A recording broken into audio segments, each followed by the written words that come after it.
All right. Testing. Welcome to the 9-5 Gaming Channel. Right, the stream will start soon. I am your host, JD from the 9-5, and today we're gonna talk about a lot of things. Right, I'm glad you tuned in.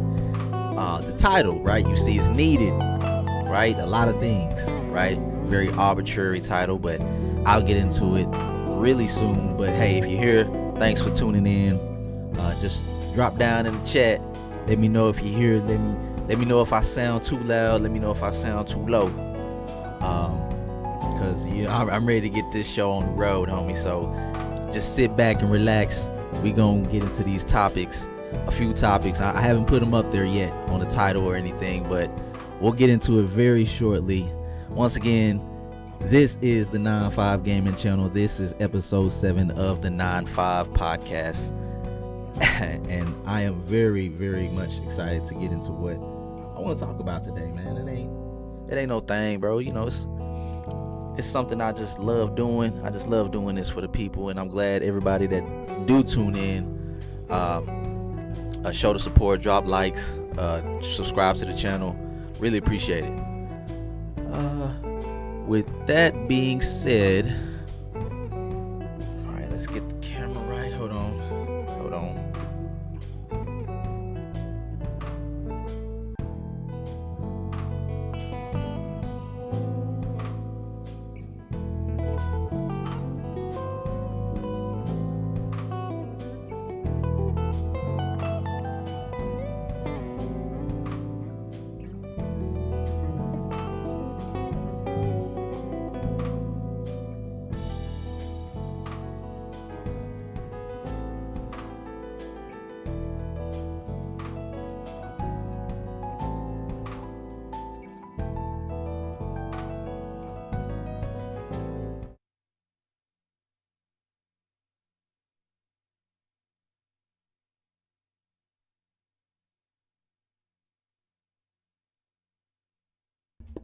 Wait a minute. Mic wasn't on.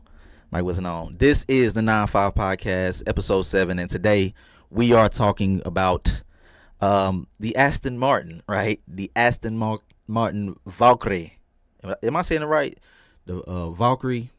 But this is what I want to get into first before we get into the episode of things that needed to be said amongst higher individuals in the Microsoft corporation.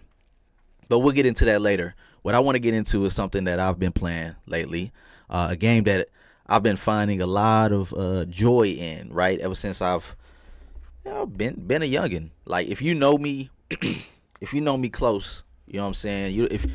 If you've been around me ever since I was a youngin', you'll know I've always had this fascination, right? This attachment to cars.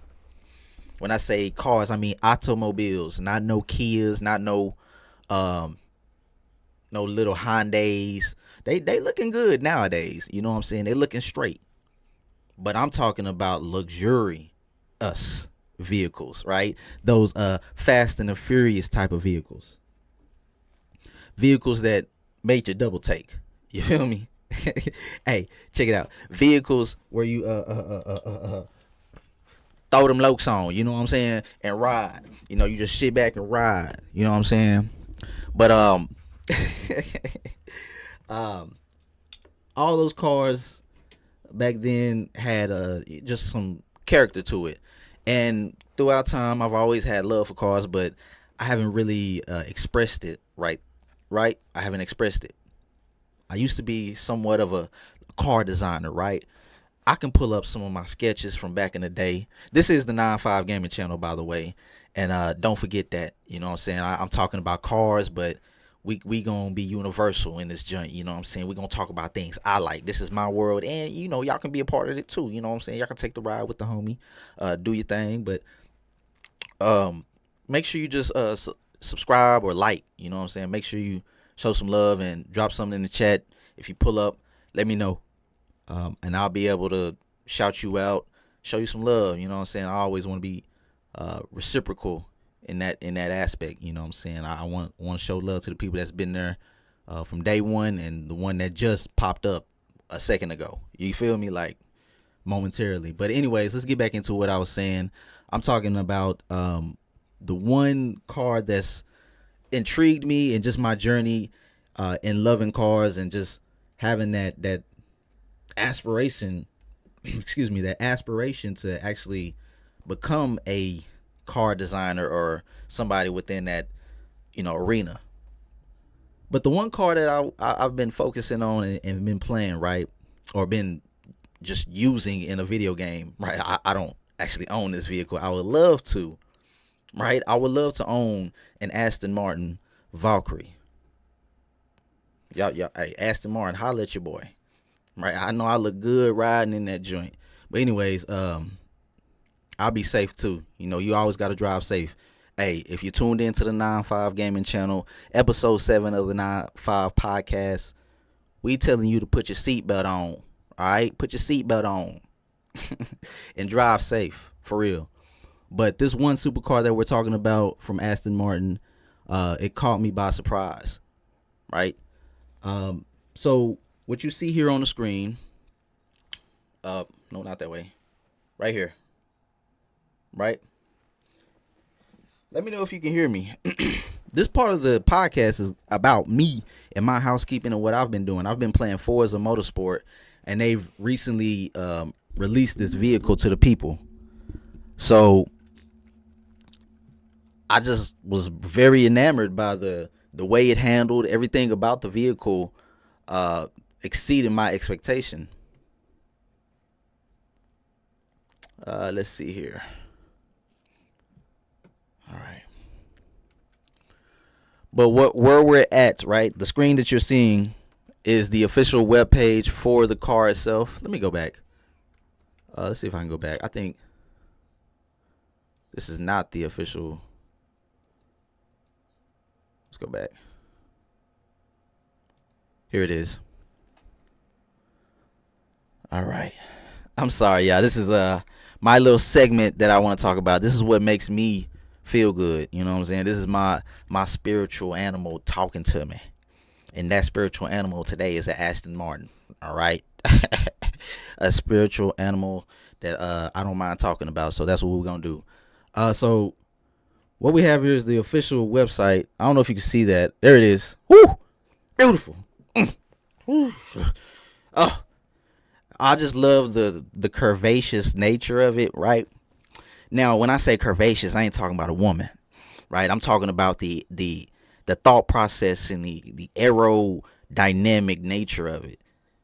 You can tell this car is made predominantly to like compete in Le Mans or to be a competition type of racer. But the fact that it's like also compelling in the sense they also say that it's a luxurious supercar. It's Aston Martin. Come on now. It's Aston Martin. But look at the fender on the front. It's just, oh, it looks so menacing. Like, I know everything about the car was considered. Being that it's Aston Martin, right? It's high quality, high fidelity. But like the way the tail light, the headlights look. Oh, you can see the cursor. Okay. Like I said, the curvaceous nature of the car itself, in the way the curves, the reflections, you can see them quite clearly. How the aerodynamics are moving amongst the car, or alongside the car, or against it at least. Excuse my ignorance for terminology, right? When we're talking about cars, I'm not the top of the line car aficionado out here. I'm just telling y'all my love for vehicles and automobiles, right? This is the 9-5 segment where I want to get y'all just a part of me that I've always been. You know what I'm saying? This always been me. Supercars, man. So let's get into it. I'm gonna show y'all something a little later though. You stick around on the stream, the 9-5 podcast, episode 7. Stick around. I got a surprise for those who love cars, those who want to just sit back and see what I'm talking about, right? But what I'm talking about is on screen. The Valkyrie, impossible driven, as you can see, top left. I don't know if you can read that, but yeah, it says impossible driven. I wish I was the one that has driven this car. But like I was saying, I just love, first of all, the color, the trademark color that we see for Aston Martin. Man, it just catches my eye. I love that balance of carbon fiber, that halfway mark between the so if you cut the car kind of in half, like you got that carbon fiber at the bottom, and at the top is it's like that F1 car on top, but it's like a curvaceous nature of it. Like it's in the driver box, it looks like you only seat one. It's meant to seat one person, like the McLaren F1, but I think it's two-seater. It's a two-seater. Is it street legal? I don't know, but right now we're looking at the coupe, the Aston Martin Valkyrie, one of my favorite cars that they just implemented into Forza Motorsport in Update 5, or I think it was Update 4. But nevertheless, it was a great upgrade, or a great addition to the cars that are available. I mean, just look at how astonishing this car looks. I wish that they had this one specific, like, paint, the paint job on this Aston Martin, the Valkyrie. And I don't know why they didn't have it from the jump, like on stock. Sometimes I look at Gran Turismo and I look at Forza and I'm like, dang, why does it seem that Gran Turismo has more accessories, right? More like a license plate, or more connections to these manufacturers, or I just feel like there is more of a care in, not care, I'm not going to do the developers like that. My bad, Turd 10. I ain't going to do y'all like that, because I know y'all care about Forza Motorsport, and I can see it through these updates that you're putting into the game. But what I'm saying about Gran Turismo is there's more of a realistic approach when it comes to the additional, the bliss, the little things about the car, you know what I'm saying, the experience. It's about the experience with Gran Turismo.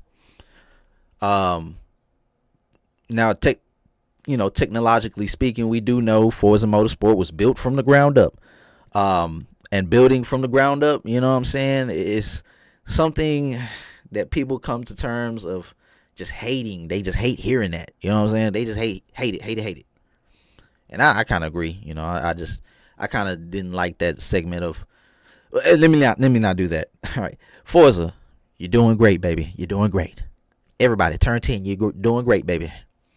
But going back to the Aston Martin Valkyrie, I'm just enamored by what I've been able to do with the car in the video game. I just love what they have to offer. Impossible driven. This one little segment of the stream. You know, I just want to give y'all a little taste. Not a taste, but no, not y'all can't. Let me take that back. Y'all ain't nobody. Holler at me if you're looking good now. Shout it. You know what I'm saying? But anyways, let me get back. Get back there. I just get all in the ramble state. But if you tuned into the 9-5, I really appreciate it. This is episode 7 of the 9-5 podcast. And right now, we're talking about the Aston Martin Valkyrie. I think $3.5 million. Man. It's an astonishing vehicle. Nevertheless, I just want to give y'all an opportunity to get some insight on what I love. Before we get into the topics, hit the like button, subscribe. If you find any content on the channel worth watching, or if you find this one episode worth watching, I really do appreciate it. Show some support by just commenting down below or hitting the like button and possibly subscribing to the channel. And with that, you'll be able to get content like that. You'll get it right then and there. You get it with the bell notification, and we'll take off from there. But speaking of taking off, I mean, this car right here, look at that. Horses. That's horsepower right there. Horsepower. But continuing the conversation about this car, I know you might just lull on this little one part, but this is for my car enthusiast, right? This is for the car enthusiast. Let me know in the chat if you a car enthusiast. Let me know down below if you love cars like I do. So yeah, this is what I'm talking about. It looks like an F1 type of car. It was built in that. It looks like a shark, like a fish, like a deadly fish or fast fish. I really want to know what the influences were for this vehicle. So design, right? Challenging everything. Everything has been approached afresh. It truly is thinking from the ground up. What? From the ground up, huh? From the ground up. We see where Forza got their marketing from. Oh my God. Oh. And that was said by hey, I don't know if I'm saying it correctly. Marek Rekman. Marek Rekman. He is the EVP and Chief Creative Officer. This is like a camera here. But here are more images of the vehicle in itself, and small captions and larger titles, just describing what they have in store here or what they have at Aston Martin. But yeah, I just want to give y'all some light on what I love. You know what I'm saying? This car is just beautiful. It's absolutely stunning. Outlandish speed. Valkyrie's otherworldly performance come from the 6.5 liter V12 engine developed with Cosworth. What? Cosworth? Who is that? Now we talking about homeboy from Fallout? He got him. I play too many games, man. Not what you call a traditional hybrid. This V12 is torque enhanced during takeoff and uses the electric motor for a power boost. Any faster and it would fly. That would explain why this joint is really a cheat code in Forza Motorsport. It is really fast. And we're not even on the AMR Pro. I ain't even gonna talk about that right now. The AMR Pro is a cheat code, bro. Times 30. But anyways, to some degree, yes, it would fly. The car would literally fly if it goes any faster. But that's all for information regarding the game that I've been playing in Forza Motorsport and the car that I've been loving, the Aston Martin Valkyrie, right? So people are here. I don't know if you're here for it. You tuned in to the 9-5 Gaming channel specifically for the thumbnail and who you see in the thumbnail, right? That man is Phil Spencer. Phil Spencer, head of Xbox, top dog, right? You see him, he look kind of irritated, right? My man's look irritated. So what we're going to do, let's transition. Why I do that? All right. What you see here on the screen, right? If you're just now tuning into the 9-5 Gaming channel, in which we're talking about what was needed amongst a few people amongst the gaming industry. I'm glad you're here. I'm glad you're here if you tuned in. Hit the like button if you stop by. Subscribe if you watch it on demand, or if you just watching it live. Just subscribe if you like the content. And I just want to speak some truth into this channel. Speak something into it. Give it a space that y'all can conjure into. You know what I'm saying? We assemble together and we have these conversations. Like you see these people on the screen, and most people might not know who these individuals are. So I don't know who the host is, but I'm pretty sure they had her name at the bottom. To give you some intel on what was going down early this year, there were rumors that an Xbox exclusive was possibly going to a PlayStation or a Nintendo Switch. And those rumors, I don't know where they came from, but those rumors were predominantly centered around one game. And the rumor was it was Hi-Fi Rush. And I believe somebody had data mined it. Now, for those who don't know what data mining is, right? Data mine, when somebody data mines something, First off, they're on a computer, a PC, and you cannot do it through the console. Just having a controller in your hand. You have to use a computer. So when you data mine a video game or a software or application, I guess you're kind of like reverse engineering, or you're just like decrypting the files amongst each update from a game just to see what is to come next, or what files are existing within these updates or whatever. So you kind of get a first look of what these developers have in store later on down the road. And for some reason, Hi-Fi Rush turned up in a data mine, I believe, and it was saying, it was going to PlayStation 5 possibly, or Nintendo Switch. And so in January, that was early in January, we had those rumors come about. Then, oh boy, we had the amazing, right? You thought I was about to go to the other. No, we had the amazing Developer Direct. People forget that. People seem to forget that we had an amazing Xbox Developer Direct. Check it. We had Avowed pulled up. Looking decent. I haven't changed my really opinion on how I feel about it. You know what I'm saying? I still feel the same. I got to look back at some other footage that they released after the Developer Direct, right? Then we eating with Hellblade in May, right? On top of that, they dropped that Indiana Jones on us. Machine Games. And all right? So we in this month of January doing good, man. The line, bro, proceeding. So with that line proceeding, you got that 1. You got that 2, maybe. You got these individuals that decided within the building of Microsoft. This is later on, after we done got that amazing Developer Direct. This is later on in January.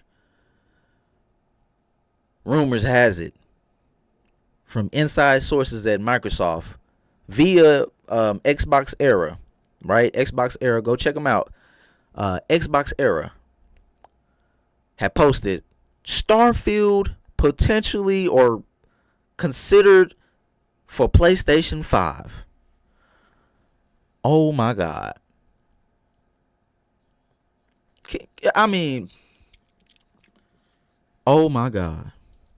I don't think y'all remember how bad that crap was. It was a crap show, right?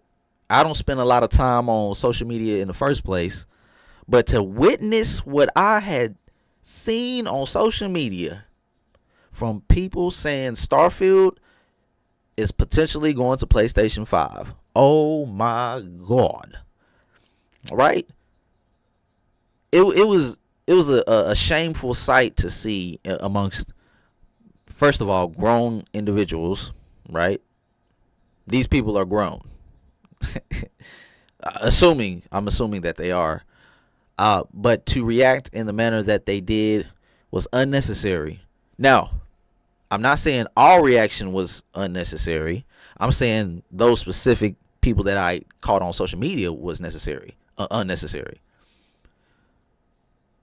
The reaction was just bombastic, right? It was one of those things that just punched you in the mouth. I would assume that's what Microsoft did, right? Or felt. Excuse me. That's what Microsoft felt whenever they seen these rumors come out, because not only Starfield, check it out. If you just now tuning into the 9-5 Gaming Channel, my name, right? I'm the host, the man with the plan, JD from the 9-5. We are in the 9-5 episode, podcast episode of number 7, talking about the state of Xbox. And this podcast right here that you're seeing on the screen, with Matt Booty, that's the guy that's speaking in the Green Bomber. This was needed in the gaming space. It was needed in the community. It was needed. I'm gonna say this: the industry needs these individuals that you see here. I don't care how much these dudes try to posture like they know what's going down. I don't understand why you move like you know everything, like you know the next move of these corporations, bro. Why you moving like you know? Whoo, look at that. Whoo. I gotta be respectful on this stream too. I really do. Cause you see this young lady right here? Oh my God.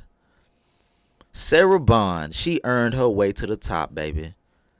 Shout out to her. This black, hey, they call this Black History Month, so I'm gonna go ahead and use my black token on her. Yeah, Black Power. Yeah, Sarah Bond, right? I'm gonna use my black. Yeah, I'm gonna give my sister her due. I'm gonna go ahead and give her some credit right now as she's on the screen.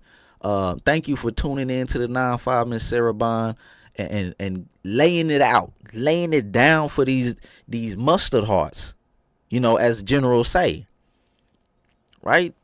Hey, I listen to the OGs, bro. I listen to people that's been in the game longer than me, man. If you don't know who I'm talking about and the movement that I'm talking about, go check them out, man. First of all, this part of the stream is not sponsored by anybody. I just like showing love to the people that I've felt love from or just watching. But the Iron Lords podcast and the individuals that's on that channel, specifically Mr. King David, we holding the line for you, baby. We holding the line for you, Sarah Bond, Phil Spencer, or as generals say, Phil Aurelius Maximus, Phil, was it Dominus Maximus Aurelius Spencer? Right? Yo, I'm still on that line, homie. Hey, I'm still on that line, man. Hey, I'm still holding it down. So Sarah Bond, I feel for these individuals that we see right here, right? Like I said, it was bombastic. I'm talking about the response from these rumors that Starfield was gonna be a PS5, on PS5, right? And you know what's crazy? What made these rumors make me feel so like discombobulated? I was like, hold on, bruh. Hold on. The homie gonna send me a text on the phone, the cellular device, right? Homie gonna send me a text. This is kind of before it all kind of spiraled out of control, the rumors. The homie gonna send me a text, and as I look at my phone right now, the homie sent me a text talking about Halo is going to PlayStation. You mean to tell me, these individuals is gonna just throw Halo on PlayStation? First of all, when I seen that text message, I was like, homie, we gonna dial that back just a little bit because we don't know what's going down. We don't know. That's a grain of salt right there, G. Alright? You gonna have to take that mug and keep pushing. Because, your flagship model going to PlayStation, make it make sense now. But throughout time, it will make sense. Just like the forward thinking of Microsoft often hurts them in the time that they're in. Rather, in the future later, they don't get credit for the future that the whole world is in, right? But anyways, that's a whole nother discussion when I get further in. But as I was saying, Sarah Bond, beautiful, earned her way to the top. I love her. You know what I'm saying? I've been seeing her recently ever since it really was. I didn't really start tuning into post, COVID and all that. But I haven't seen her ever. That's when I started seeing her. I started seeing her in the ranks of these, the higher ranks. And she's earned her way to where she is. I think she's over Xbox now. She's head of Xbox and the hardware division. So this is episode 7 of the 9-5 podcast. If you tuned in, hit the like button, show some support. Let's get these likes up. Help a brother out. Help the channel out. Help us get to where we need to grow. You know what I'm saying? We're growing this year. We're going to excel. Just like Xbox is doing with the gaming industry. Right? This going back to what I'm saying, right? This going back to the arbitrary statement I'm making. Microsoft You know what I'm saying? What what people fail to realize is the gaming industry needs Microsoft.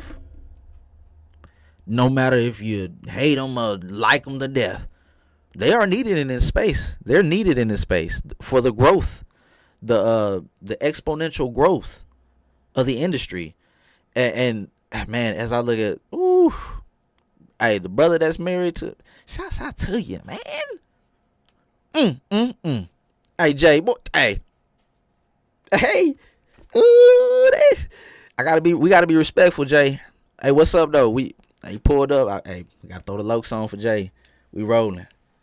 Hey, you pull up to the chat. We rolling. I gotta throw the lokes on.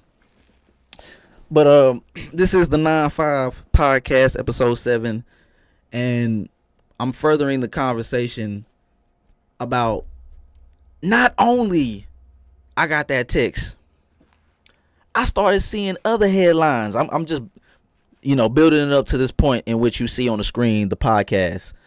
I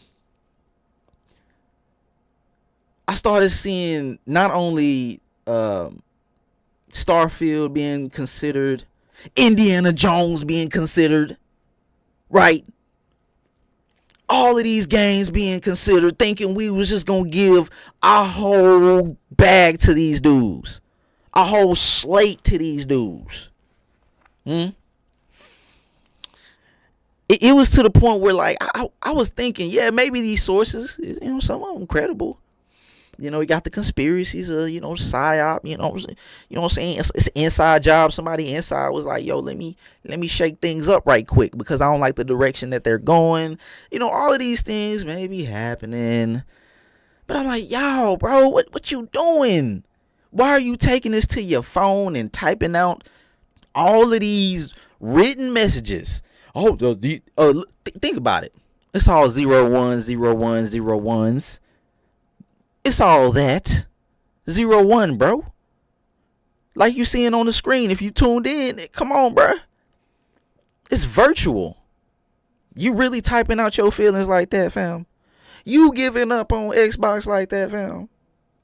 Oh, I'm so sorry. I'm sorry that you feel that way. I truly am. You bought this piece of plastic and put your feelings on it. And now the people that made that plastic is not making you feel right? Couldn't be me. You're not going to make me feel some type of way about my purchase. Because I'm going to go purchase something else that's going to make me feel even a whole lot better. You know what I'm talking about? It's a lot of things that you can purchase that can make you feel better than a plastic box.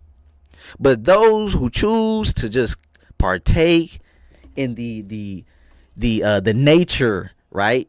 The nature of attaching themselves to a brand. Why are you gonna attach yourself to a brand like that? I love Xbox. Oh, come on, I ain't gonna cap. Hey, I'm rolling with Xbox. You heard me? I just rolled like we rolling with. Hey, let me talk to you. Yeah, Xbox. Come over here, Sarah Bond. Hey, I need that. I need a photo or something. Come. Hey, Phil Smith. We. Yeah, but Sarah Bond. Anyways, it's just baffling to see the reactions of these people just typing out these long written messages like they really had control over what Microsoft was gonna do. You mean to tell me you thought they changed their minds because you posted this long message? Oh my God. It's sad. It is sad. But with all the floodgates of rumors happening, all of these games, I started to see a trend of like, oh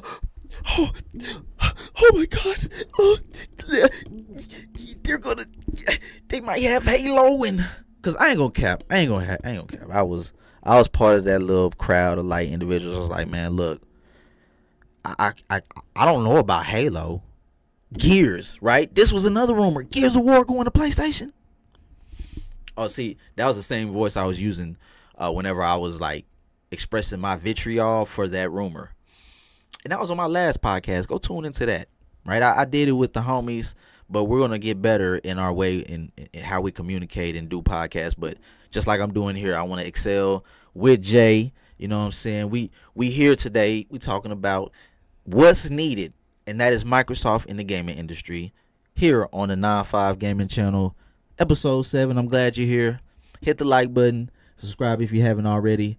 I haven't really dove into what they said on this podcast because it just happened to him, right? This leak just happened to him.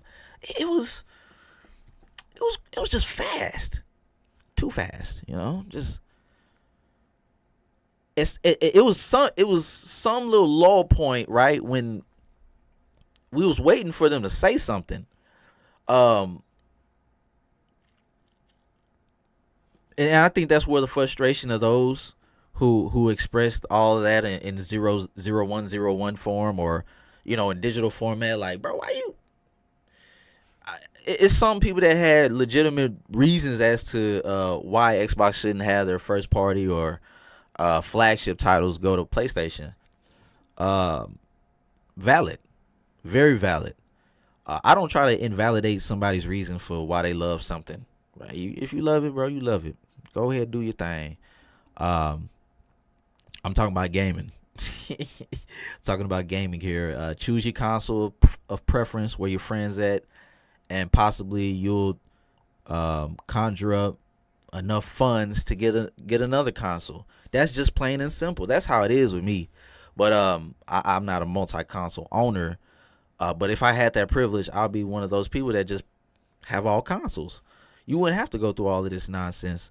But I do understand the reasoning for exclusives across the board when it comes to feature sets in items. These not necessities, but these products that we don't necessarily need. This is just a hobby. But we do want little bells and whistles that differ amongst each product. And that's part of why the frustration, it starts and conjures. Because you preach. See, I'm going on. I'm trying to hear out both sides simultaneously as I talk to y'all about it. The thing about Microsoft is the messaging, right? People always, what they do is they scold them on how they message to the people, and rightfully so.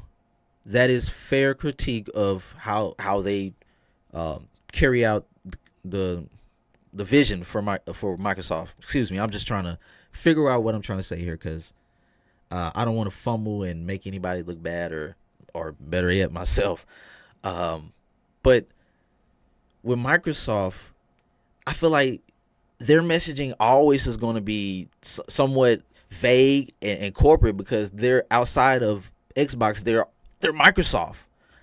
Sony, you don't hear anything about Sony outside the gaming division. Predominantly anything Sony is more so the PlayStation division. But with Xbox, it's bigger than that. So you got Microsoft, your overhead. And you see where I'm going with this. Let me get you to where I'm going. The overhead may have different visions. The overhead may see, the corporate vision, the corporate expansion, right? They may see the reason, or a bigger reason, to put these games on other platforms. Mr. Satya Nadella, to the FTC, or in the trial, he said, hey, he's against exclusives, right? I know Mr. He cool, bro. I don't know him, but I know he's business. He's CEO. But he ride for Phil. You know what I'm saying? He ride for the team. Pause. Not ride, but you know what I'm saying? He down for the cause, man. He rolling. At least that's what we thought. Now, like I was going back to what I was saying about the inside job, maybe somebody had leaked from the inside from one position as the other. One other side was like, yo, what you doing? Why are you even talking like this, man? I thought you was my mans. And the other side is like, man, I see them nice shoes on your feet, man. I see you coming in with the Louis Vuitton shirts and all of that. Who putting that in your pockets? Huh? See, those two sides, right? Those two sides were at it. Right? Now, I don't know if you can really differentiate between the two, but what I'm saying is the hand that feeds you, right? Those two sides were at uh, allegedly. I don't know anything. I don't work at Microsoft. If that was the case, the way the rumors happened and how they just brought it out to the public, one could argue that's a good thing that these leaks happen, because now we get to have little small podcasts like this to where they didn't answer much. It was nothing burger. It was pretty much something that we could have just, we knew it. We knew, but I'll get into that later. But with those rumors spiraling and going crazy, I couldn't believe it, man. I just really couldn't believe it. That their messaging, the leaks, you had these people leak stuff out while maybe an internal war was going on, and he wasn't saying nothing. He didn't say nothing. That's where the communication thing, people say Microsoft can't communicate. Well, they not ever going to be able to communicate like we want them to. Hell, you don't even see Sony communicating to the people like that. Homeboy pulled up, shit. Oh, excuse my French. 2 days ago, right? Days ago, before the this podcast pulled up, Sony pulled up Hoti Chirochi. I don't know the dude's name, man. The guy that's over Sony or whatever, an important figure from Sony. They was talking about how the sales marks were missed. The projected sales for PlayStation 5, it just didn't look good, man. A lot of negatives. And the fact that they came out and said, this is PlayStation news, by the way. I'm saying the main guy that's over, PlayStation, let me know down below if you know who I'm talking about. Excuse me. The main guy that's over PlayStation pulled up and said, yo, we're not going to have any major first party drops until maybe April of 2025. It's looking dry out there, man, on that PlayStation, right? So the fact that news was delivered was the only time that they really communicated with the people. I'm talking about Sony. So when Microsoft communicated with the people, it's often just like, man, this corporate jargon nonsense, vague talk is very, like you said, arbitrary. It's not being truthful up front. That's what they claim, truthful. I don't know the truth. I don't want to use the word truthful because I don't know these people to say, man, you lying. I don't know you long enough to say you lying. I'm not going to. This ain't L.A. Noire, one of the greatest games I've ever played. I can't read nobody like that and just based off of looking at them, I gotta meet you, bro, and say I'm not gonna make that and put your name in the mud like that right now. Let me meet you straight up and see what kind of man you are, what kind of woman you are. Then we gonna see what's happening. But speaking about the people up here, this is the most important figure right here. Right here. JD from the 9-5. And I am your host of the 9-5 podcast. This is episode 7, and I'm glad you're here. We're talking about the much needed podcast from the Xbox heads. That is Phil Spencer, the man that you see speaking right now, and also Sarah Bond, that is beautifully sitting in the middle. Just, oh my God, so, whew, man, that's, ooh, I ain't even gonna cap, man. All right, and Mr. Matt Booty, the guy with the green bomber jacket on, he actually ride. He down for the cause. You know what I'm saying? He the homie. He's not the homie. I don't know him. I don't know any of these people up here. I'm just attaching these personas to him. But what I'm getting at is the much needed reaction and what we got here, it suffices. It suffices because now we can sit back and really like think to ourselves, was it really worth it? Was all of that reaction really worth it? And some people are saying, it's just kicking the can down the road. That's proof. Hey, you may be right. You may be right. But let's just acknowledge the fact that what was said in this podcast. Oh, you gonna hear it in a little bit. I'm gonna let you hear some of these parts. Since I got the captions on, we're gonna go to some of the parts that that I was like, boom, that's for your ass. Huh? I know I just cursed, right? But I'm being real. This is raw. Like everybody that was playing this role, teetering into the lane of, oh, Xbox going full third party. Like I'm getting more knowledge. I'm soaking it up like a sponge. You feel me? The wise words. But think about y'all do know Xbox and PlayStation is somewhat of already a third party publisher in a way. We already know this, but people just took off and ran with this whole ideology that Xbox is going full third party. And we started to see the ones that just want to, this is the opportunity. This is my opportunity. This is my opportunity to look like how I want to look like in front of all the people. Showing your true cause, man. Come on, bro. You folding. I seen a lot of people fold when we got those rumors. Was I folding? I was ranting about the Halos part.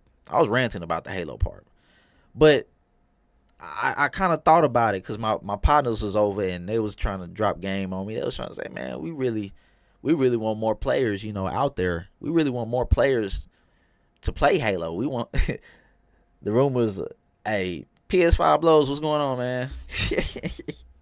What a name, man. It's dry over there. It's dry over there, homie. Yeah, it is. It's terrible. People aren't going to take leakers as serious. Yeah, I hope going forward. Man, that's a slippery slope, ain't it? So when we talk about, because this is what this whole conversation is embedded in, the idea of insiders, right? Person that has that intel on what's going on in the heavily conspired, right, corporation of Microsoft. So, man, it's a slippery slope because these are people, right? And these journalists, right? These journalists want to be the first to always have that scoop. You know what I'm saying? I got the scoop, man. You know what I'm saying? They want to be the first. And we understand it's for money. You're trying to be the first to get the most clicks.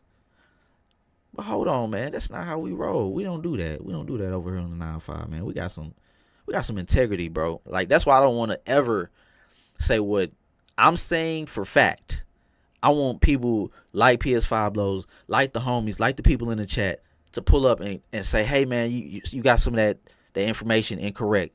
I want y'all to, hey, we going to be correct over here. Y'all got to correct me. But, you can't correct me about Miss Sarah Bond.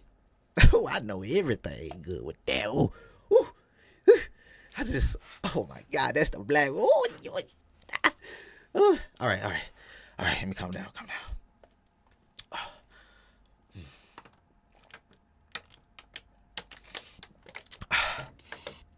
Oh Lord. All right. I had to calm down. I'm sorry. It doesn't help people get paid on. Oh man, you for real? Yeah, that's real spill, man. Hold on. Let me make sure I see everybody that's in chat, bro. I'm really glad to see that you're still up and going. PS5B. You're still in the fight, you feel me? You're still around. But yeah, it's just that slippery slope, that conversation we're talking about with the insiders and leakers. Like, it's really difficult because we all have that bias, man. Like the homie in the chat. Look, he got the username. Like, I don't want to single you out, but hey, you got the username. It's on your car, man. You got front center. PS5 this. It's a bias. Right? When the rumor does not, this is like, I'm not saying this is my full thought. I've heard other people. So Mr. Rand Althor, and I don't know if you listen to the Xbox 2 podcast, but other insiders, right? Or people that are heavily regarded in the community, he said possibly when people hear a rumor that is not in favor or possibly in favor of the console brand that they own, they're going to respond differently to it, right? You're going to be like, man, let's take that with a grain of salt, G. Let's take that with a grain of salt. The other one's going to be like, oh, it's over. Oh, it's over. Yeah, we got him. We got him. You start smelling the blood in the water. And there ain't even no water out there, but you just out there just leaning on that leak. It's just like, it's funny to see both sides of it now. Like, that's what I'm saying about this whole situation. This whole situation. It was really enlightening.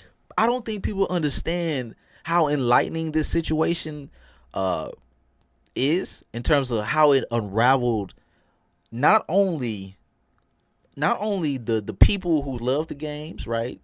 That cover the games, but the people making the games, the calling the shots, and the industry shift. Right? It's a shift going on that I don't think people is like recognizing, like, yo, it's getting real in 2024, because like I said, PlayStation ain't got no games. Popeye's biscuits, like General says, Popeye's biscuits, dry. Nothing. Okay, you still get Rebirth, you still get Stellar Blade, you still get Rise Ronin, but in terms of first party, we talking about, people like to talk about first party, but it's nothing going down until April 2025. So who needs to come in, pull up, let the people know? Who needs to pull up? That is Phil, Dominus, Maximus, Aurelius Spencer, the beautiful Sarah Bond, Matt Booty, poised, calm, straight up. Look, man, we hear you. In the words of Mr. Phil Spencer, that's what I'm talking about. That's what I'm getting at. This is the response. I know I was on a ramble, this and that, just seeing how it had me seeing both sides of how people respond. But going back to the conversation of what we see here, this is a long podcast. I love talking about Xbox. I love talking about video games. And if you do too, hit that like button. All right, hit the like button. Let's get these likes up. Share this out. Let people know we rolling and we talking about the beautiful Sarah Bond and Xbox, right? The big claim that she made on the show. Oh, I want to talk about that too, right? Sarah Bond made a huge statement on this Xbox podcast.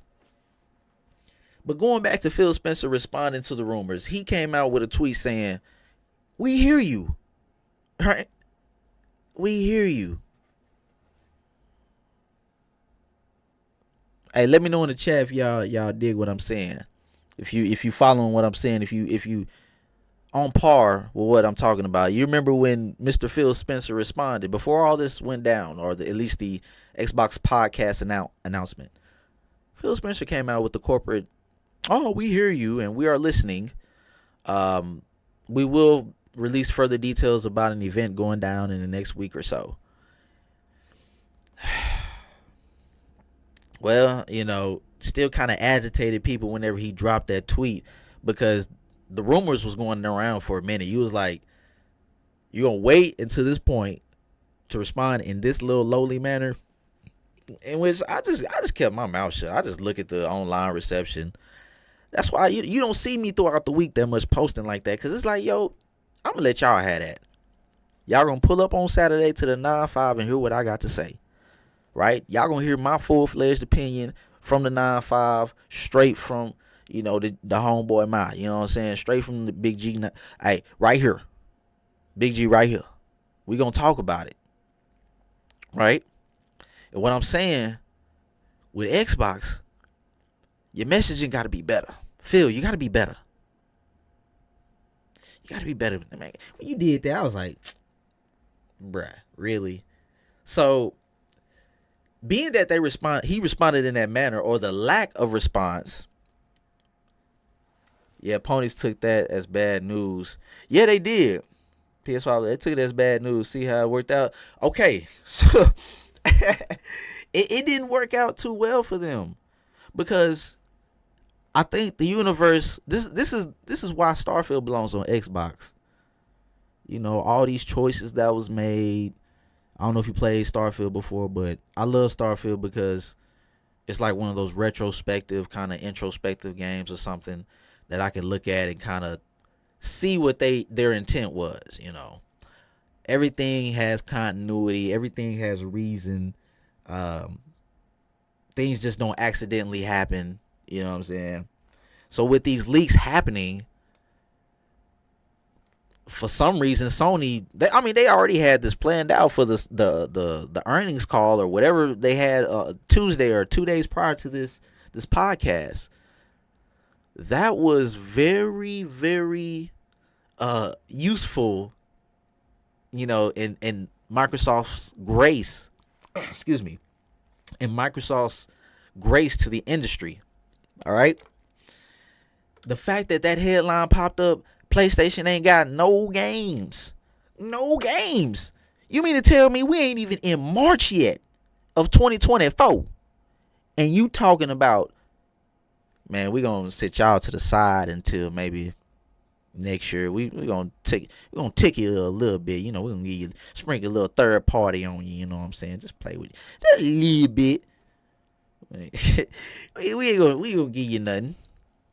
We don't give you nothing. We for the streets. Yeah. Hey, PlayStation, bro, they gonna be for the streets, man. The brand is gonna, they're gonna subject to or succumb to what Xbox does. It's just Xbox or Microsoft get penalized for it first. But the fact that earnings call or whatever happened on 2 days before this podcast, it helped propel, in my opinion, the reaction in a positive manner. On how we kind of hindsight 2020, we see it now. Like, this is how it worked out. We see, this nothing burger, but come on, bro, sit your ass down. All right, that was pretty much me with this whole, how the classroom going hysteria. You kind of the substitute teacher, but you gotta let them know you got that bass in your voice, bro. Everybody just, you see the class clown. They just, people over here clowning and stuff. I felt like the dude that just wanted to stand up. Sit y'all ass down and be quiet. You know what I'm saying? Saying you gonna quit Xbox. You gonna sell your Xbox. Do what you want with your plastic, man. Do what you want. Hey, man, I ain't mad at that. But don't go out here spreading your agenda about how you think Xbox is bad for you and you're done with it. That's cool, bro. That's cool. That's cool, man. You're not going to Washington to get a medal put around your neck, homie. Bro, you feeling this type of way and you... Wait a minute. You feeling this type of way?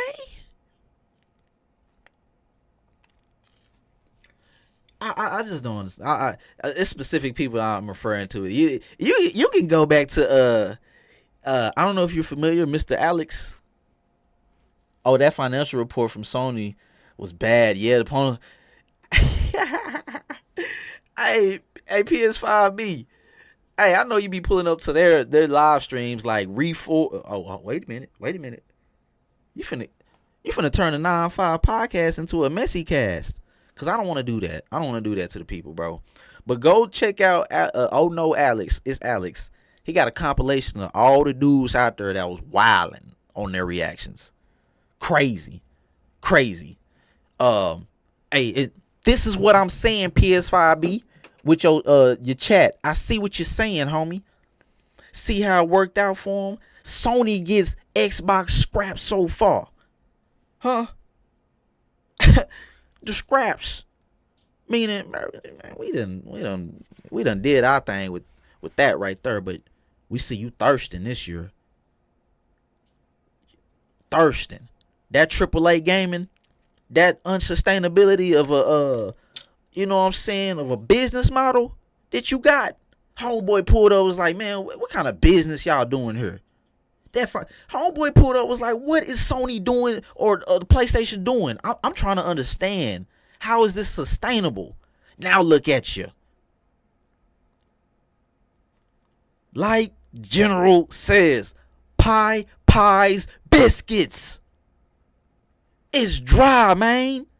And I need to see the PlayStation community going crazy. Because they just suck up anything that they say. Okay, I ain't gonna say that. I was about to go on a rant. But these dudes kind of bat the eye to the unsavory business practice of PlayStation, while at the same time going to some Xbox page just crapping on them for something that Xbox has implemented already, that your system is going to implement it tomorrow. Like I was saying earlier, bro, Microsoft they always get the bad end of the stick because they're forward thinking, because the people are not ready for that at the moment. Look at the digital libraries. Look at where we are now. They predicted this. They knew this. It's just the marketing. Like I said, the communications, how they communicated this future to the people. People were more rebellious than ever in 2013 when we seen that ad.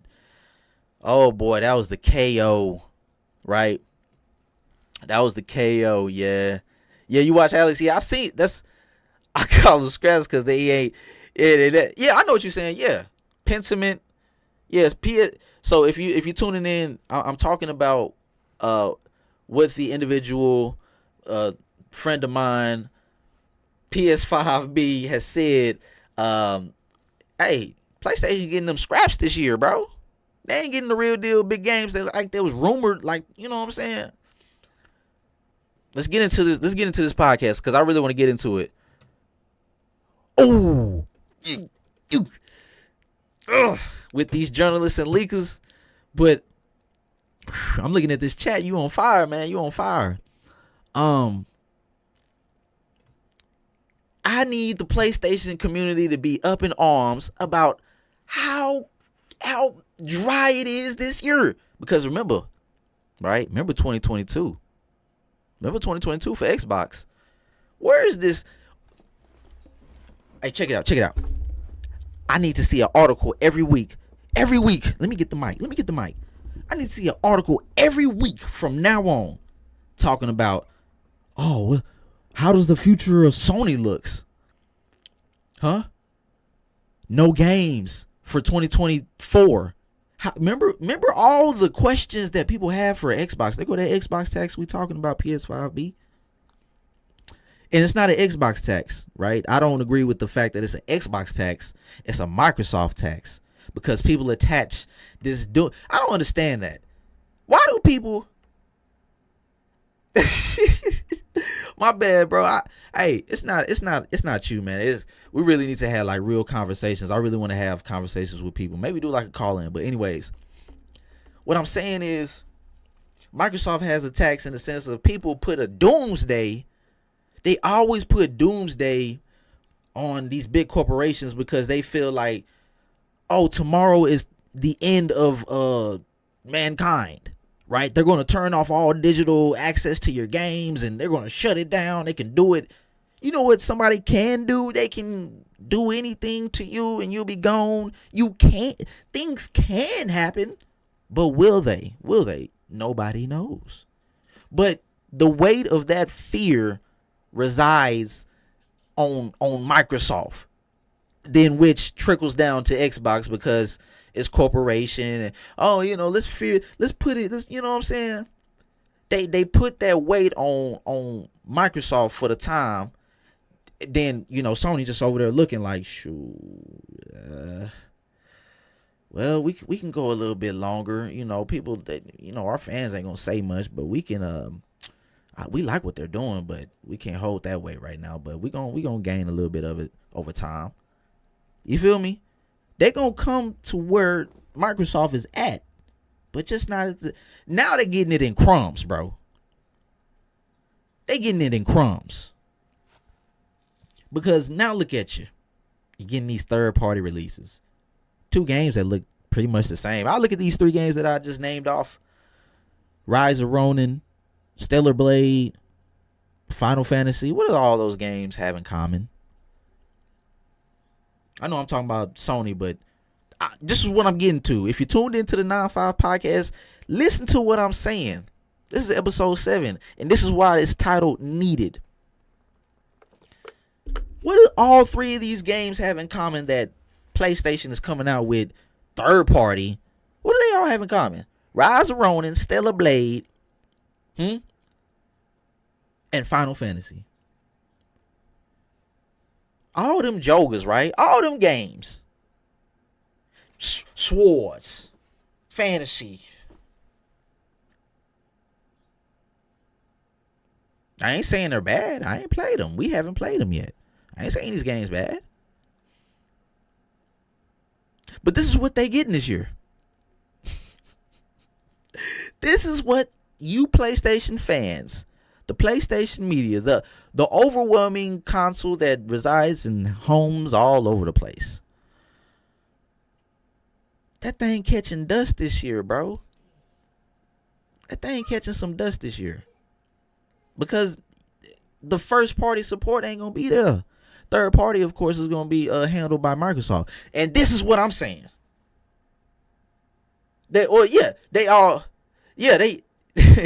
all are hand either these PlayStation games, either you're using a bow or you're crafting a little gun or something in Last of Us, but it's bows and third person. All third person. I said that because it's getting stale over there. It's getting stale. Hey, man. It's getting real stale over there. Popeye's biscuits, baby. If you ain't had Popeye's biscuits, man, that's almost a death sentence. Huh?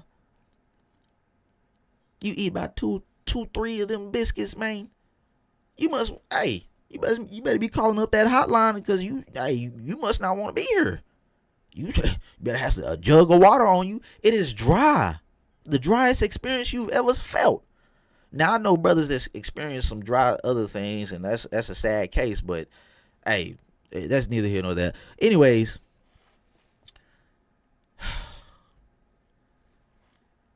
one thing you cannot deny about Microsoft is their objective to make sure they have a diverse catalog of games, right? And this is what they've built over time. A diverse catalog of games that can speak to a big amount of gamers across the way. And I'm not even talking about gamers, right? I'm not just talking about gamers. They're trying to reach people that don't know what the hell going on with the gaming industry. And we know that that's their objective. Yeah. They have a lot of variety of games within Game Pass. Sony, on the other hand, they don't have that. They don't have that. So guess what? Microsoft, being the generous corporation that they are, being who they are, we want you to play our games any way you can. Hey, yo, send them that 4-piece. Nah, we've been having, man, that's been on the menu, bro. Man, we got some new, we got that fire. Got that fire on that menu. They don't know nothing about. We'll give them the little, and that little, we've been rocking off that meal for a long time. Sea of Thieves, what I'm talking about, I know I'm metaphorically speaking, but what I'm saying is Microsoft is going to bless the game with Sony and say, look, y'all can have these 4 games, right? So I'm getting into the conversation of the context of the podcast that happened, the official podcast that happened on February 16th, right? If you're watching this later on, February 16th, and no, not 16th, the 15th, the day after Valentine's Day. Excuse me, I'm sorry. In which they explained what was going down. They explained what was going down. So, right from the bat, let's go ahead and go to the start of it, bro. Let's get to the introduction. Let's get to the introduction, man, because I want to sit down and just focus on a few parts, right? I don't want to go through the whole podcast, essentially just breaking down everything. I just want to give a few segments in which I found very intriguing in wordplay and just straight upness. You know what I'm saying? Just raw, uncut. Now in the chat, just let me know if the volume is loud enough for you to hear what they're saying, or you can just read the captions. That's why I have the captions for those who just want to read it. You can listen to it as well. But what I'm saying is, Microsoft is gonna give them what they want. They are specifically, man. They helping the industry stay alive. That's why I believe Microsoft is needed in the gaming space. No matter how much you want to slice and dice it, no matter how much you want to put it in the headline to sway against, in your opinion, or sway against your opinion, or you know what I'm saying. The matter of the fact, Microsoft belongs, and quite frankly, is needed. We're going to drop games this year on PlayStation, right? Was probably already in the plans. This is what I want to tell people. Y'all don't think Sony and Microsoft work together?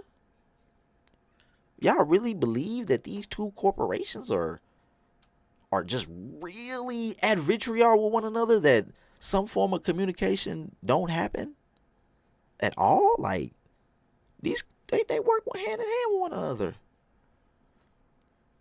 So what Microsoft is doing, bro, they showing that, look, man, we gonna show mercy to you, man, because we see you been out here. You ain't been doing well in business. The unsustainability of your business, man. We got you. But that's gonna come at a price. It's gonna come with a price. I just wonder, man, if the PlayStation community really gonna play Pentiment or Sea of Thieves. Man, they got PlayStation. I really want y'all to support Sea of Thieves, because Sea of Thieves is really a game that, I believe it has more life beyond the Xbox and PC platform. Excuse me. But going into this podcast, I've already kind of jumped the gun. So straight off the bat, if you didn't know, this is the 9-5 podcast, and you are tuned in to the episode 7 of the podcast, and we're talking about what is needed, right? And this conversation that is being had amongst the people that are above Xbox and at Microsoft, excuse me. So if you can, hit the like button, show some support. I really appreciate it. And if you find the content very, intriguing, or something you would want to indulge in, just subscribe to the channel and tune in for the podcast every Saturday. I really want to keep this going, and I really appreciate it for those who stuck through and been there with me from day one. So let's get into the specifics. I jumped the gun a little bit by referring to Sea of Thieves, also Pentiment. But right off the bat, right? Let me go ahead. And we don't damage Xbox. I want to see if y'all can grow our business using what other platforms. All right, in the chat, can y'all hear Mr. Phil Spencer? We're gonna do that, and that's really Activision Blizzard. Let's see. So, if you can you hear? Welcome. And we're Can you going hear to that? talk about some updates at Xbox. We want to talk about game exclusivity. We want to talk about Activision Blizzard now that they're part of our portfolio, how that might be an impact on Game Pass. Right. And we want to talk about hardware too, and how all of this fits into the strategy at Xbox. So 30 seconds in, just let me know if you can hear what they just said. 30 seconds in, the use of words hardware, right? because I didn't want to get too deep into these rumors because you just go crazy insane trying to, oh my God, Game Pass change or hardware. You know, we had hardware leaks and oh my God, man, it was ridiculous. I mean, that's why I'm saying this was one of the most pivotal and most important moments in gaming history. Like, I don't think people realize that it wasn't in totality. This podcast was a nothing burger, but just man, it was really relieving to get this podcast.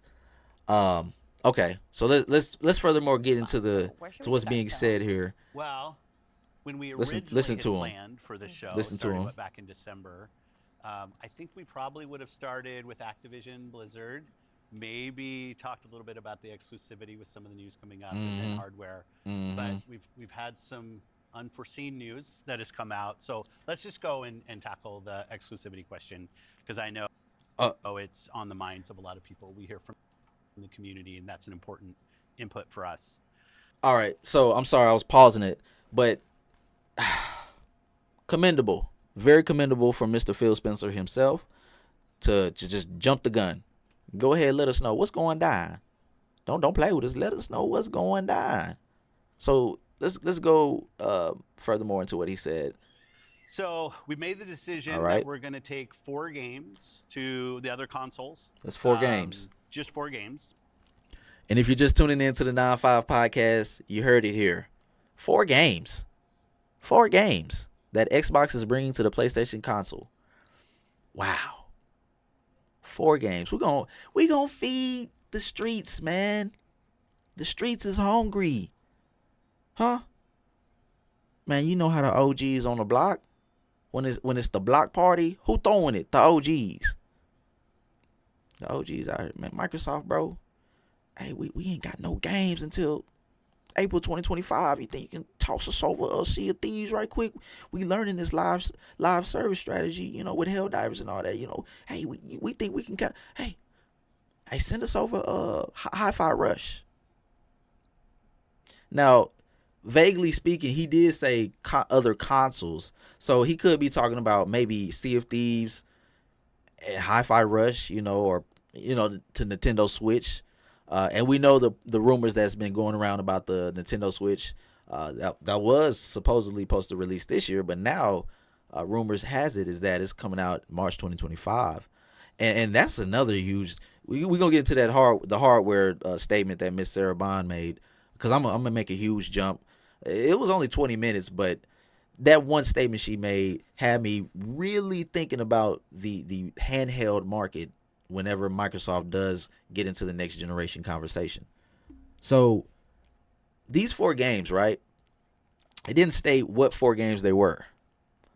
The 4 games that appeared, I mean, not appeared, but that are speculated, are you know, if we go further into this podcast, you'll see they kind of slip and go ahead and tell us which one it is. So that's why people are saying Sea of Thieves.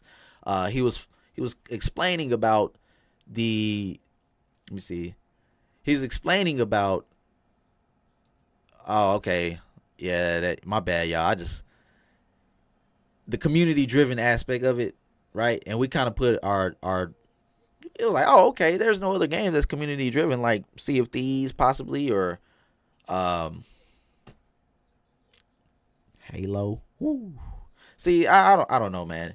He didn't rule out. Ain't nobody say anything about Halo. He ain't said nothing yet. But let me know if there's anything about Halo still out there about them possibly shipping the client, the multiplayer client at least, to PlayStation. I don't know if that's possible or if they'll do something like that. That's, woo, man. I don't know when that's going to happen, but it's possible. I think it may be bound to happen.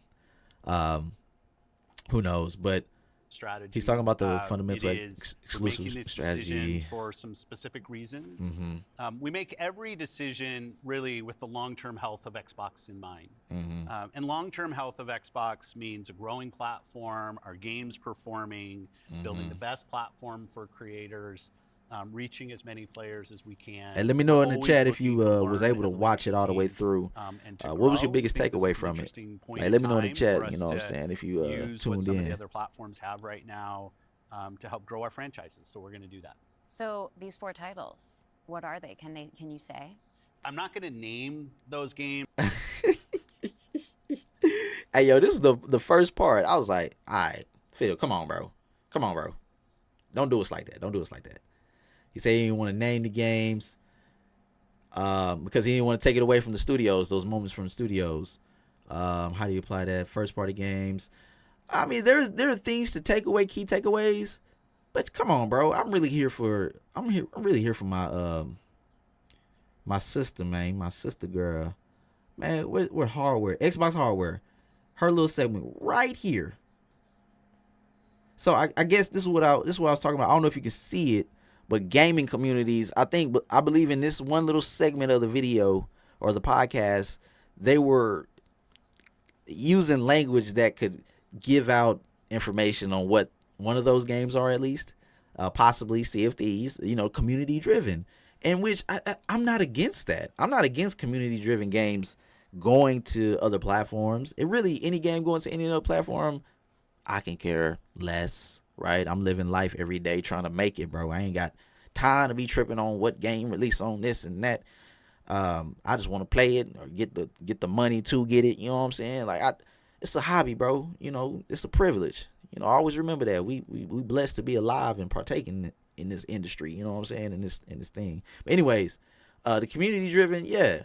This was the little part that I was like, okay, Sea of Thieves. But going to what new players beyond the console. Sarah Bond, baby. And Let's that's listen why to we're her talk. leaning Let's into listen to it her and talk. doing more because we see Y'all done all heard those me signals. enough.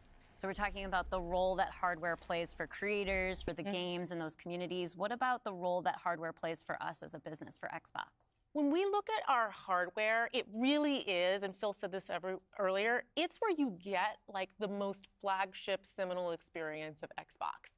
And it also represents a developer target. Our developers can build the specs of our hardware, and we invest to make sure they know when they do that the games are going to run great on our hardware, but they're also going to be able to be accessed across any screen because of all the other investments we make. So we're giving them an easy way to access as many players as possible. And we actually have more creators right now building for Xbox than ever before by nature, thousands of them by nature of those investments. And we got more to come. There's some exciting stuff coming out in hardware that we're going to share this holiday. And we're also invested in the next generation roadmap. And what we're really... Wait a minute. Hey, watch out, man. Watch out. If you two, I'm laughing at PS5, man. Why? Oh, you got me over here stressing. Like I said, I don't care whether or not games release on other platforms. But let me know, guys. Does PlayStation players want Forza Horizon 5? Let me know down in the chat. Do players want Forza Horizon 5 on PlayStation? That is a fair question. Because PlayStation don't have no type of open world racer like that. Besides third party, third party games like, Need for Speed. Can't think of any other games. Wow. Oh, The Crew. And the upcoming Test Drive Solar Crown. I'm looking forward to that. I want to see what that turns out like. But the fact that you brought up Forza Horizon, I'm a car guy, bro. Like that would be that would be a good little. Ah, man, it's just, I don't know, man. It's a slippery slope when we start talking at least Halo, Gears, Forza. Can we keep those three, y'all? As much as we ratted on getting it all the time, bro, can we just keep that in-house, bro? I just want to keep Forza, Gears, and I understand the business of releasing the titles, possibly legacy titles to the other platforms, but man, if I start to see Gears on a PlayStation, although no, I can't. I wouldn't be able to. A pill I gotta swallow, got to. Like, you know what I'm saying? It's nothing that I can control. You know what I'm saying? I don't have that control to tell the corporation, oh, you must do this. I'm just expressing my thoughts, man, with the people in the 9-5. You know what I'm talking about? I'm really glad y'all here.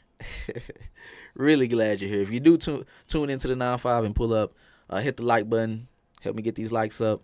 And we're talking about what Sarah Bond is getting into, right? Sarah Bond, she's top dog, right?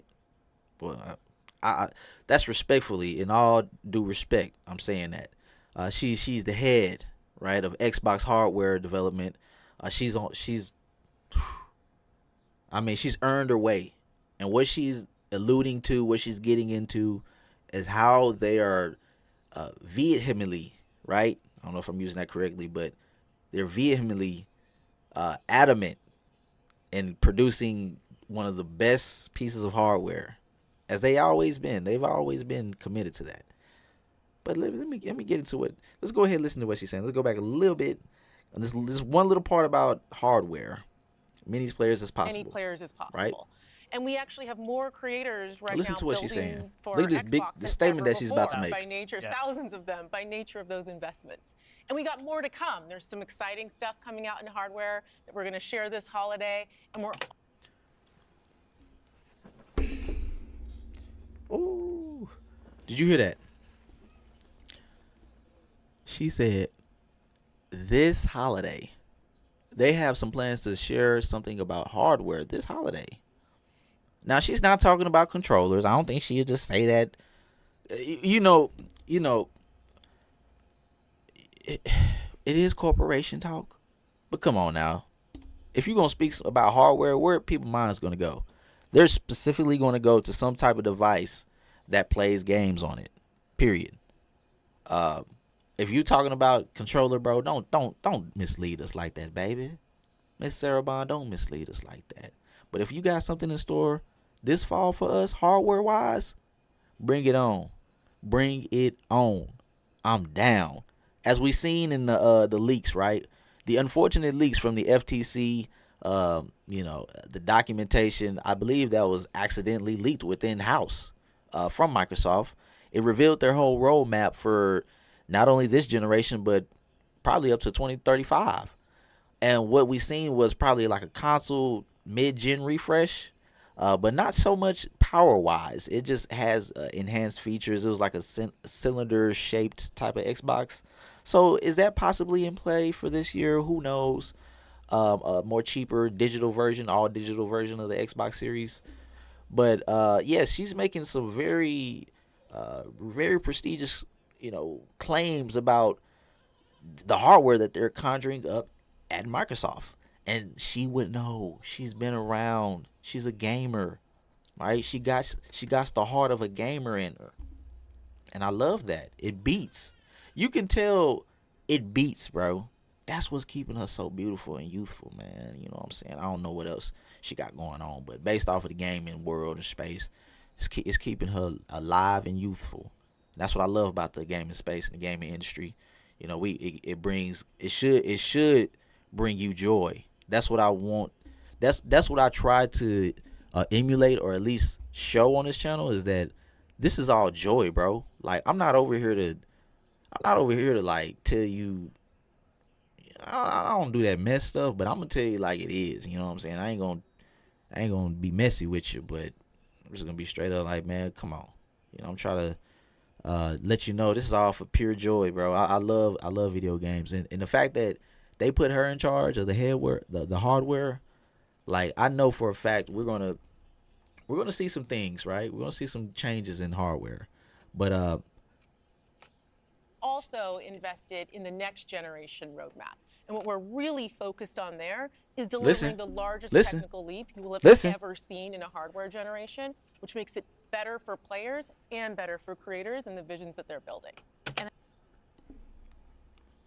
You heard it right then and there. Shut down all of these mustard heart, all of these suckers out here was running their mouth. Running a stinking ass mouth about, oh, Xbox is coming. They're getting out the console business. Oh, they're third party. They're no longer going to have a console with the use of having the Xbox console anymore. Boy, man, I'm telling you, this moment in history was, people are not going to realize early 2024. Oh my goodness. It was one of the most pivotal moments for Xbox and the industry. Cause Sony, bro, they about to kick homeboy out the door. They kicking Jim Ryan out the door come April. Alright, then homeboy pulling up on Tuesday talking about, yo, what's up with this business model? We ain't got no games until March 2025 or April 2025. What's going down? Xbox. Y'all got these rumors going on, but y'all ain't saying nothing. Y'all. Oh man, this 2024 is cooking now. It's cooking now. Yeah, Indiana Jones. Oh my God. How could they do this? How could they do this? Oh, they releasing third-party games. Oh, I can't trust my Xbox. Ha! I'm going through all the motions that I witnessed 2024. So far. Oh, I can't stand with this bread no more. Just crying, bro. Hey, watch out, man. Don't.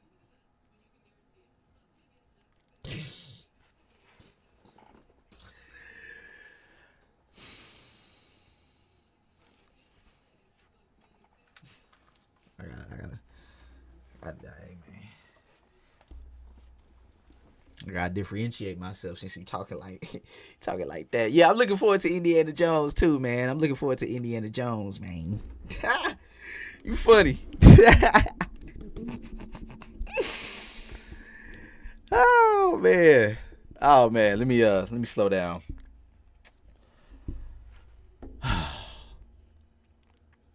And I'm putting these lokes on for you, Sarah. I'm putting the lokes on for you, Sarah, because you shining. All right? Whenever you speak, you shine. Beautiful. Beautiful black woman. Beautiful. This is the perfect month to put her on the face of Xbox. In between the men. Shield it. Cause she don't deserve the blowback from all the stuff going down. She just got this position not too long ago. So y'all better not set her up like that. Let me find out somebody inside trying to put some dirt on her name or trying to. Come on, bro. I don't know the woman, but come on, man.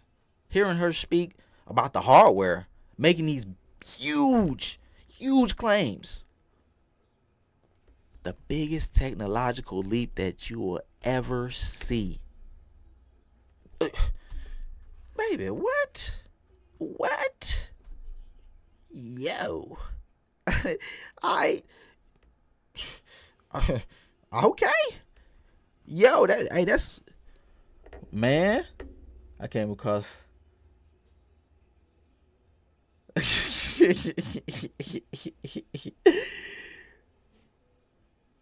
Yeah. I mean, yeah, man. Sarah Bond, bro. She just. He said it came across for you. Yeah, we crossed that street. Cross that street, homie. Yeah, it's good on it. Yeah, the grass is greener, homie. The grass is greener.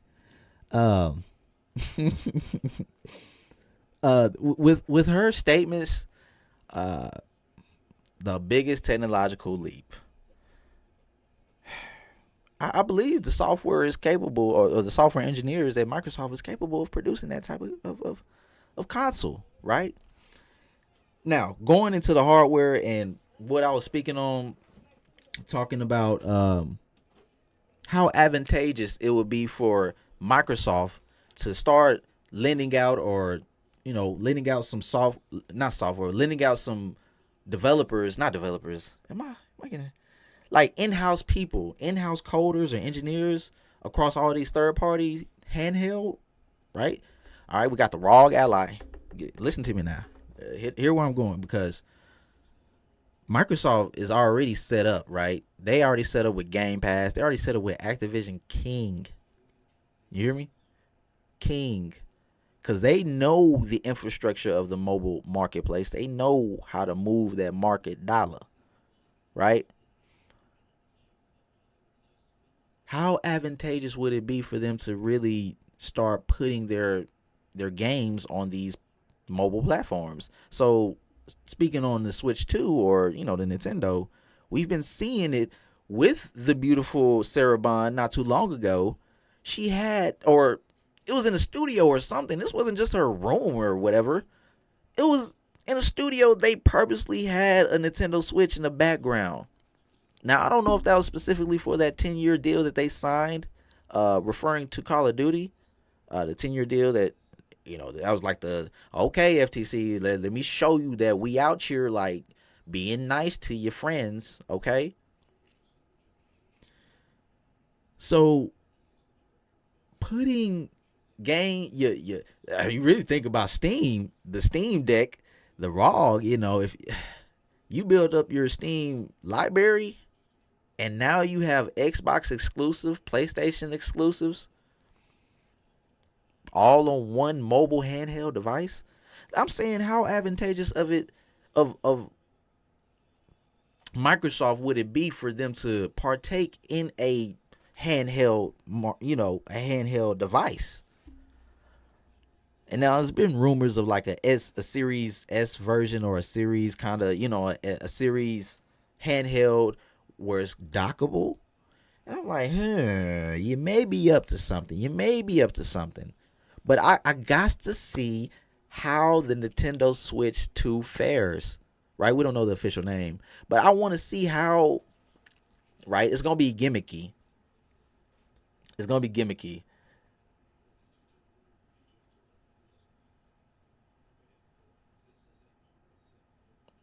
And hey, I see you name dropping too, bro. I don't know nothing about homeboy, but I mean, if you work at Microsoft to make that type of claim, just let me know, bro. Come back to me with that information. You know what I'm saying? If this King Thrash individual, if he work at Microsoft, y'all let me know. If he understands what happened with the business of Microsoft and how she was able to elevate. Hey, kudos to him, but man, I don't know how low you can be, bro. Especially if you share I don't know if the dude be trolling, but man, don't come for her like that, man. Don't do that. Man. Like, I know you want to play this whole, you can't trust everybody. You can't do this. You want to be that. Come on, bro. Like I said, I don't understand the miserableness of some of these individuals. I mean, right? Why you want to put that on her? Don't do that. I'm not defending her. I'm just saying, like, for the sake of your spirit and your humanity, bro, why you trying to throw mud on her name, bro? Stop that.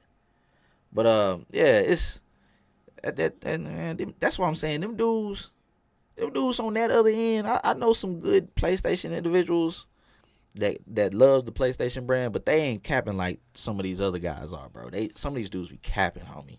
I don't understand. Like, where do you get off, bro?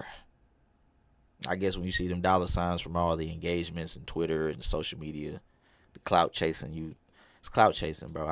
Come on, man. But anyways, you tuned into the 9-5 podcast. Hit that like button. This is episode 7, and we're talking about why Microsoft is needed in the gaming space, whether you like it or not. I'm not going to tell you to deal with it, because there's other things you can go deal in life. You know what I'm saying? Like, I'm here for the people that want to be here and want to listen and just have conversations about what's going on in the gaming space, specifically in the PC and the Xbox space. That's where I'm at. And if you dig it, hit the like button, subscribe, and show your support.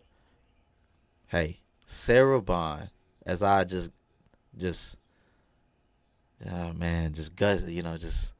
blush about it. Just, oh my God, so beautiful. She's making these claims, and I'm just really curious about how they tackle this next gen going forward. Do they want to be the first to pop it off, or do they just just want to see what Sony got going on. Feed the children a little bit. Give them a few exclusives here. Let's see if and that's what I'm like, man. It could be a slippery slope, bro. These four exclusives, it could be a test for something else. But I don't think with this whole podcast, they shut down Starfield and Indiana Jones, right? They shut those 2 games down. They was like, bro, what? Hell no. Starfield, that's us. Indiana Jones, that's us. Right? Now, he did come out and say earlier, hey, he never want to rule out because he believe that shouldn't be the language of any type of game developer that you ruling out other console. But in the business, in the business, we know that they do it because their competition does it. So exclusive games will remain. I believe these single player games that can easily be synonymous with your console, right? You throw that green on them or that green around, it's that psychological hit, that dopamine hit. Like, you see this person, it's like, oh, that's Xbox. Oh, it's because all of the joy that it brought you, you know what I'm saying? Or the times that, I don't know, like, I think of Mr. Marcus Phoenix, that commercial, man. I don't know if y'all know that commercial. I don't know if I sing it, he went after, she's she's the first lady, man. She's the first lady. She's the first lady. Yeah, I know I'm gushing over, you know what I'm saying? I'm crushing over and all that, but that's how I feel, man. It's a black woman. She doing her thing. She maintaining her position, man. I just love seeing that. I just love seeing it. You love to see it. But Angel Widow was saying, Crosshair. Oh man, MBG. Man, you about to turn this into a messy cast, bro. Hey, watch out, man. Watch out. But, I used to, some of these dudes, man, I flipped on me, man. Folded. This is what I'm saying. I folded. Used to be on, you know what I'm saying, on this side of the street, but now you over there because come on, bro. I never folded, bro. Too many people out here folding, bro. They don't know how to stay 10 toes down. I learned the hard way. You know what I'm saying? I'm not just talking gaming or nothing. I'm talking real life. Being a man of integrity, bro. Stop all this, man. Stop that. Man, I participate in these pundits out here just doing all this come on, bro. Let's enjoy these games, man. Let's enjoy these people while we have them around. I just want to enjoy the lives, bro. Just enjoy the lives that we able to share with one another, bro. Being alive is where it's at. Being alive is where it's at. We can share this experience, man. And that's why I love. And then when we're talking about hardware too, there's these other considerations that are really important to our community, probably to each one of ourselves as well. When preservations. Okay, so I yeah. want to dig in on that a little bit more. As we talk about cloud in the wider entertainment industry, there's conversations about streaming. How is that impacting how I own my content that I've invested in? So, I mean, you can go check out just type in updates on Xbox Business for yourself, and just to get the whole synopsis of what's going down at Microsoft. Really not much is changing. Like everybody was saying, it was just a reaffirmation of what was known by those who ain't fold. If you didn't fold, you knew this was just gonna be like a slap to the people that was acting stupid. Huh? Going crazy. You knew this was gonna be a dub. And I just went on. This is something I've been wanting to talk about too. I don't understand, bro. Like, so what? I don't understand your brand allegiance like that. Come on, bro. Come on. I keep talking about it. I don't understand these dudes. But with PlayStation, I'm sorry, y'all. I was talking about hardware with Sarah Bond. Like, I get so caught up in how beautiful she looks. The context of what she was saying, the hardware advancements, how will they unify with these console or these handheld manufacturers to make sure that their launcher, right? Think about, even if they decide to make their own handheld, if they're able to get their launcher down, like have a real gaming OS on a handheld, because we really don't have that on Steam Deck or the ROG Ally or all these other PC centric handhelds. There's not really a very intuitive Xbox app that you can move around and feel comfortable using daily. In my opinion, the Xbox app and all of that, it's still kind of clunky on the PC end, but it has gotten better over time. I will say that. But imagine having that type of interface on a smaller, scale screen, and possibly first party. Like I'm saying, if they were to partake in the mobile space, having a handheld, this is the perfect time. On top of that, homie, imagine, that's what I'm saying. They cool with everybody, really. That's the thing that people don't like, that Microsoft is just cool, kumbaya really with everybody, kind of like, just not Amazon and Google. That's their main competitors. But Gabe Newell and them, bro, if they decide, hey, bro, if they believe it's advantageous on their part to put their launcher on an Xbox first party handheld, hey, you're bringing over that handheld market from, the Steam Decks and the ROG Allies and all of that. The GeForce. There's some other cloud-based handhelds out there. And I'm going to say it right now, if they do decide to do handheld, you better not make it cloud-based, strictly cloud-based. I need local type of games on there where I can play anywhere. But that's neither here nor there. But just imagine, man, like, they can take the game over, especially if it's like dockable to a TV. Imagine a dockable portable Xbox or like a Switch version of it, or like that kind of utilization of handheld and home space for a console. The only question that we're gonna have is, well, damn, if you do that, you're jumping out of the whole $400 to maybe $600 range. This is going to easily be a $700 to $900 console. If we're going to have the biggest technological leap, and a SKU that is possibly mobile, and that's what I question. Will they follow the 2 SKU model going into next generation?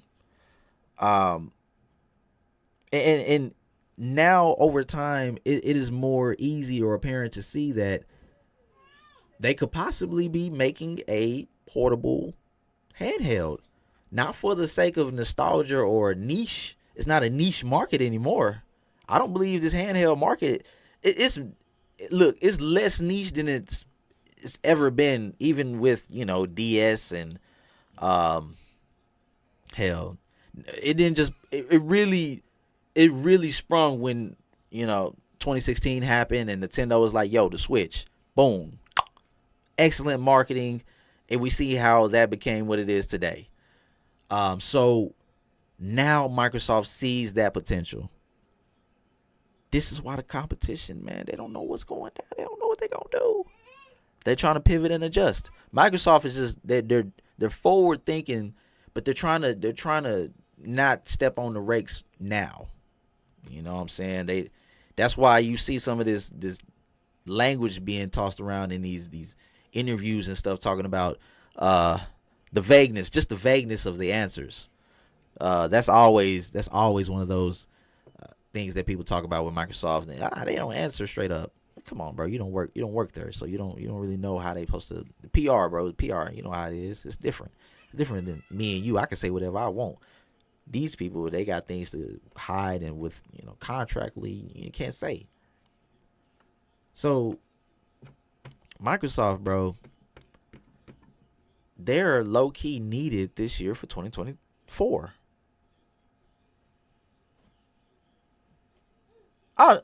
Bro, look, man. Hey, you. I'm talking to the people in the chat. I'm really glad you're here. You know what I'm saying? Hey, it's no vitriol. Ain't no shame in what you're saying, bro. It's the truth. Call them out. You gonna be you gonna be on the passenger side, right? I put that. Hey man, they right. You down? You down to ride? You know what I'm saying? You down to ride with the homie, bro? I know you down to ride, bro, because every time you talking PS5 blows, bro, I see you in the chat. I see you in the chat, man. You spilling the real. Calling out these dudes, calling out these mustard hard, calling out these individuals, right? And I'm pretty sure you can go back to my last stream and see how I responded to the rumors. All right, I was having a good time with the homies. You know, I was just trying to get some entertainment. I did have my views. Like, I do have my disagreements on Halo and all those type of games. Halo, Gears, Forza. We gonna have a conversation. But if we talking Indiana Jones, Indiana Jones, Starfield, yeah, that's part of it too. Man, it's just that nah. Either way, I'm on PC, so it really doesn't matter. I know people be like, man, PC gamers, they feel, but no, call these dudes out, bro. Call them out. You know, if they say something, put me on game in the chat and let me know what's going down, man. I don't have my ears to the streets like that, but I do look at some of the people out there that's calling out these individuals that bro, what you doing? Like, you supposed to be 10 toes down in what you do, huh? You supposed to be, man. Don't take that stuff for fact. But yeah, I think that's where I want to stop the stream. I'm 2 hours. I'm way above time. I am way above time right now. But I just want to get that out. I want people to know there's nothing to worry about when it comes to Xbox. Xbox is saving 2024 for you. You heard it here first. Xbox and Microsoft is going to save 2024 with not only, you know, their own first party releases. I do believe we will see third party releases in Game Pass starting, right? It's not third party, it's first party technically. Diablo 4 will be in Game Pass March 28th, right? It's coming out March 28th. For me, it's coming out on March 28th. So I will partake in Diablo 4. You know what I'm saying? So we will see a trickle. We will see a trickle of games from Activision Blizzard go into Game Pass. That means they're coming out. To me, bro, I'm not. You get what I'm saying? Play the Game Pass. You feel me? But we're gonna see third party, first party from Microsoft save the industry. I know I'm going out on a limb here and saying this, not because I have a brand allegiance to these companies. It's just the forward thinking of Microsoft don't want to be admitted because, you know, people are afraid of being called shills and afraid of being called a capitalist, right? Because that's what I was alluding to earlier. Microsoft, you know, it gets that tax because, or Xbox gets that tax because Microsoft is that capitalist punching bag, right? Microsoft is the punching bag if you want to get conspiratorial about capitalism and its effects on society and, you know, all of that kind of stuff, man. So at the end of the day, we always going to be here to talk about what's going down in Microsoft and Xbox, because people are never going to be satisfied. They're never going to just sit back and keep the dry draws on, bro. Everybody got to wet the bed, always on the little things, man. So with that being said, I don't want you to do that. Don't do that. Don't pull up to the 9-5 wetting no beds. Don't do that. Now, if you, hey, pause. But we're not doing that over here because we're not folding. Soldiers don't fold. We ain't folding over here, homie. So we're going to keep the line pushing. We're going to keep, you know what I'm saying, staying true to the game. All right. I just enjoy myself having these conversations with everybody that tunes in, especially PS5 in the chat. I see you, man. I see you, bro. I hope I see you in other chats or something. These other streamers. I really tune into the Our Lords, Defining Dude, Sacred Symbols, Unlocked sometime. I try to listen to kind of funny games. I know that people like to say that they're PlayStation ponies, but I'd like to listen to what they got to say anyway. Just, I like to hear now Nintendo. Nah. Come on, bro. I know there's one in particular dude that pulls up in chats, other streams. I'm not gonna name him, but he's a Nintendo stan, and I just got, hey man, nah. We ain't doing that Nintendo stuff over here. So, but I just listen to all these individuals that speak on the industry, those who actually love these boxes to the fullest and actually have well-rounded thoughts and opinions on what's going on in the industry. Being that I don't have close ties or close connections to the industries, these are the closest ties that I have. So the internet and via podcasting. So I just enjoy it, and I hope that we can do many more podcasts like this, or just episodes where I just upgrade myself. We upgrade the equipment, upgrade the overlays. We're gonna over time make this thing work, bro. We're gonna make this thing shake. Boom. And that's, so you tuned into the 9-5, right? PS5 in the chat just dropped something that Sony know that they're gonna need this year. Sony needs Call of Duty. Remember, what did Jim Ryan say? He said, Call of Duty, man, they making all the money for us over here. Hey, Call of Duty help us fund our first party games. You know what's crazy? I just thought about it. They came out and said there's not going to be no first party release until April or March. Call of Duty comes out in probably October, November. Oh, you mean to tell me they going to have to take whatever scraps they make off of Call of Duty, because they going to have to pay Microsoft. They got to pay Microsoft a share now of the money, the revenue that they get off of Call of Duty. And now that money is going to be used to fund your game in April 2025, whatever that is.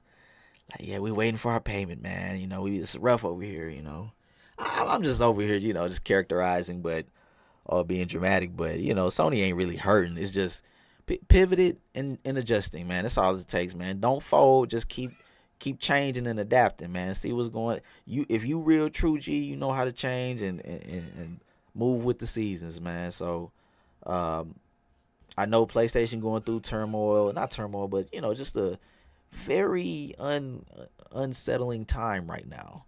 Microsoft, their PR is just the only downside to how we receive the information and how they convey it. Like, it's always going to be that social disconnect, in my opinion. But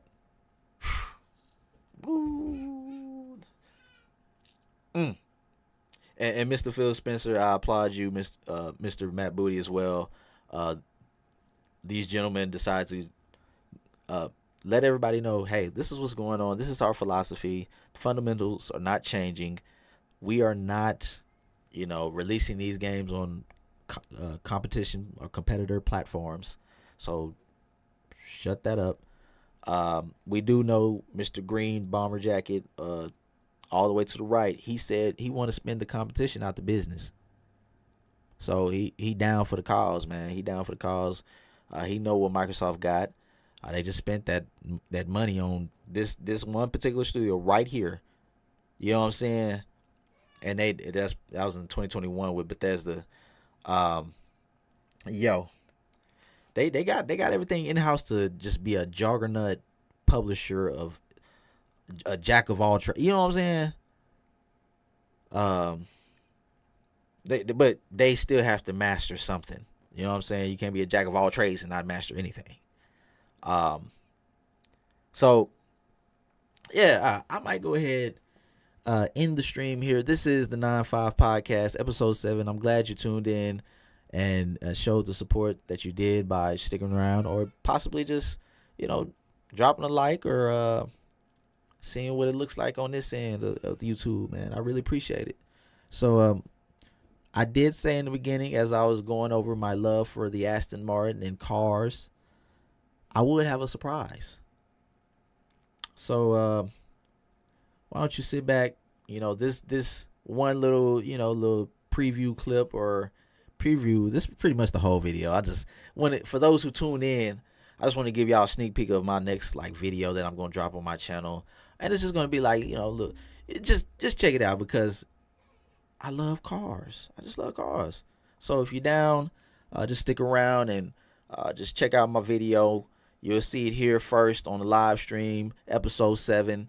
I really appreciate it, man. It's always a blessing to pull up and be real with y'all. You know what I'm saying? Got to be real with the people. So I'm heading out. Got to get the rest of my day going. I really appreciate it. Oh, man. Microsoft, thank you. You are needed, right? These individuals are needed. Don't let nobody tell you otherwise. All right, y'all. I'll see y'all in the next one. I'm out. Enjoy this preview of my next video.